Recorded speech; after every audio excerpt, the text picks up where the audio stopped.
story takes place on a dark, stormy night. A man named James was driving home after a late shift at work. The rain was coming down in sheets, making it difficult to see the road ahead. Suddenly, he spotted a figure on the side of the road, drenched and shivering. Feeling a pang of sympathy, James pulled over and offered the hitchhiker a ride. The man gratefully accepted and climbed into the back seat.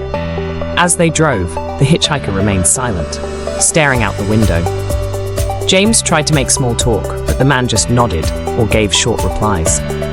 The rain continued to pound on the roof of the car, creating an eerie backdrop to the tense silence. After a few miles, James glanced in the rearview mirror and saw that the back seat was empty. The hitchhiker had vanished, leaving behind only a wet spot on the seat. Terrified, James sped home, never picking up another hitchhiker again.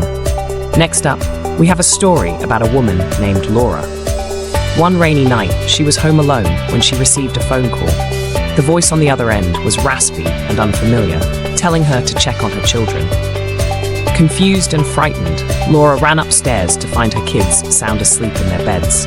Relieved, she returned to the living room, only for the phone to ring again. This time, the voice said, "I'm closer than you think." Panicking, Laura called the police, who arrived and searched the house but found nothing. As they were about to leave, the phone rang one more time. An officer answered it, and his face went pale. He told Laura that the calls were coming from inside the house. They traced the call to an upstairs closet, where they found a man hiding with a phone. He was arrested, but Laura never felt safe in that house again. Our final story tonight is about a young girl named Emily. On a rainy evening, she was playing in her room when she heard a tapping on her window.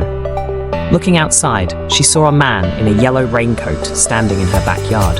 He smiled and waved, sending chills down her spine. She ran to tell her parents, but when they looked, the man was gone. The next night, it rained again, and once more, the man appeared at her window. This time, he was closer, his face almost pressed against the glass. Emily's parents called the police, but they found no trace of him.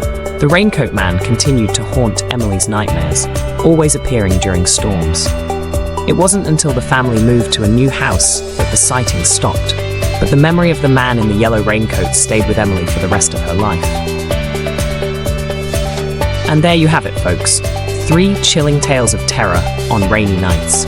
If you enjoyed these stories, don't forget to like, subscribe, and hit that notification bell so you never miss a frightful tale. Have your own scary story to share? Drop it in the comments below.